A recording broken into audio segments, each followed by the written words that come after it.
साथियों का स्वागत है आम आदमी पार्टी की इस प्रेस वार्ता में। साथियों, मेरे साथ श्याम मेहता जी हैं, जिला के सचिव हैं, और रोहताश तित्रवाल जी हैं, ये हमारे ब्लॉक के प्रेसिडेंट हैं सिरसा के।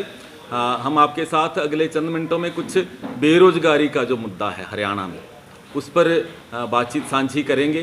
क्या स्थितियां हैं, और स्थितियां बिना बताए सबको पता है बहुत विकराल स्थितियां हैं हरियाणा में, और युवाओं में हर दूसरा जो युवा है वो बेरोजगार है, और बेरोजगारी के कारण कोई नशे में जा रहा है, कोई किसी तरह के असामाजिक कृत्यों में जुड़ गया है।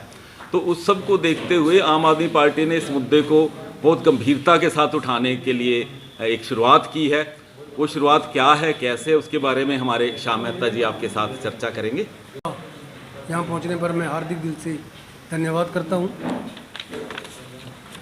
ऐसा है, हरियाणा के अंदर बेरोज़गारी जो है वो भयावह स्थिति जो लेकर सामने आ रही है। हमारे हरियाणा के अंदर इस वक्त 2 लाख से ज़्यादा पद जो हैं वो खाली पड़े हैं, और सरकार इस तरफ कोई ध्यान नहीं दे रही। तो कुल मिलाकर स्थिति जो है डे बाय डे इतनी ख़राब होती जा रही है कि युवा जो है बेरोज़गारी की वजह से आत्महत्या करने पर भी मजबूर हो रहे हैं, और हमारी सरकार जो है उसके कानों तक इसकी जून तक नहीं दे रही।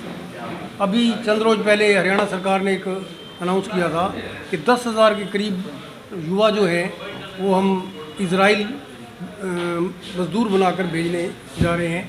तो कितनी शर्म की बात है हमारी जनता के लिए, सरकार के लिए, मतलब सरकार के लिए, कि जनता को दरकिनार करके एक तरफ अपनी मर्जी से उसने ये फैसला लिया कि 10,000 बच्चों को, 10,000 लड़कों को यहाँ से इजराइल भेजना, जहाँ पे कि ऑलरेडी पहले एक युद्ध चल रहा है। इतनी भयावह स्थिति है, इतने ख़तरनाक माहौल के अंदर हमारे हरियाणा के बच्चों को भेजना ये बिल्कुल नाजायज़ है।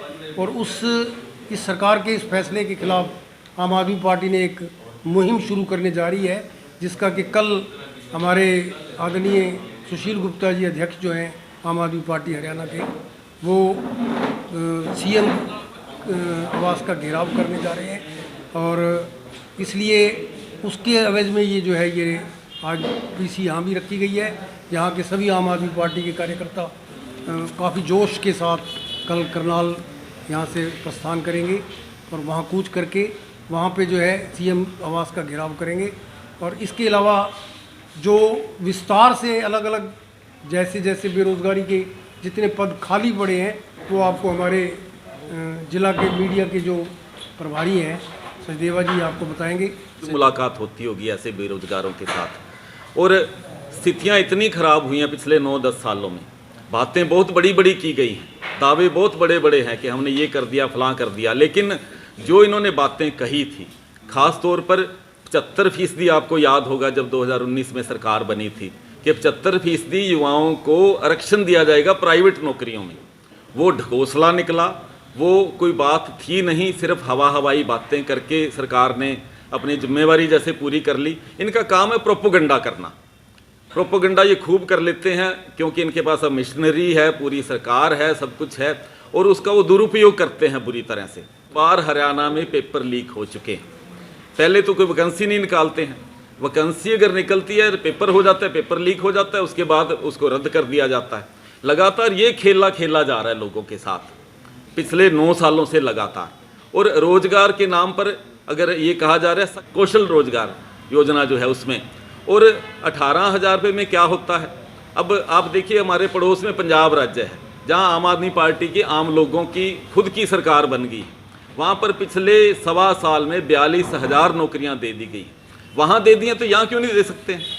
हमारा सवाल सीधा सीधा खट्टर साहब से ये है कि अगर वहाँ नौकरियाँ दी जा सकती हैं तो यहाँ क्यों नहीं दी जा सकती। अगर मैं आपके साथ आंकड़ों की बात करूं तो हरियाणा में अभी तक हर दूसरा जो युवा है वो बेरोज़गार है। हर विभाग में नौकरियां जो हैं वो पड़ी हुई हैं। अगर मैं आपको डाटा अगर आपके साथ साझा करूं तो ये स्थिति है कि जो शिक्षा विभाग है उसमें 42,000 अभी तक रिक्त जो स्वीकृत पद हैं, जिनको मान लिया गया कि ये पद होने चाहिए, सरकार खुद मान रही है, वो खाली पड़े हुए हैं। विभाग में 21,500 विभाग जो है पद वो खाली पड़े हुए हैं। इस तरह से अलग अलग विभागों में अगर हम जोड़ें तो 2 लाख जो हैं पद अभी तक खाली पड़े हुए हैं।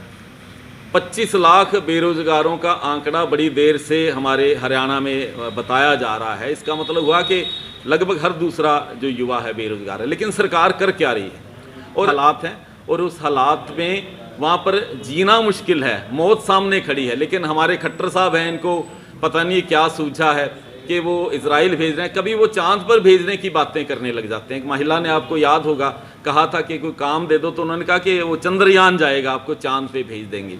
मजाक कर रहे हैं। कई बार हो चुका बेरोजगारी के मुद्दे पर उनके सामने पर्चे लहराए गए।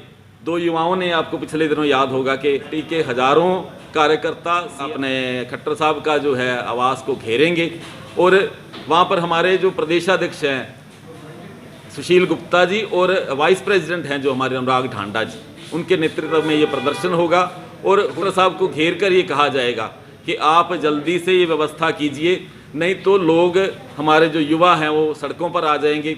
और उनको जो अगले दिनों में समय आने वाला है, 5 साल में एक बार मौका मिलता है अपना मत देने का, और ऐसा मत का प्रयोग इस बार करेंगे। इतना क्रोधित हैं सब लोग, इतने गुस्से में प्रयोग करेंगे कि उनको अपनी कुर्सी बचानी मुश्किल हो।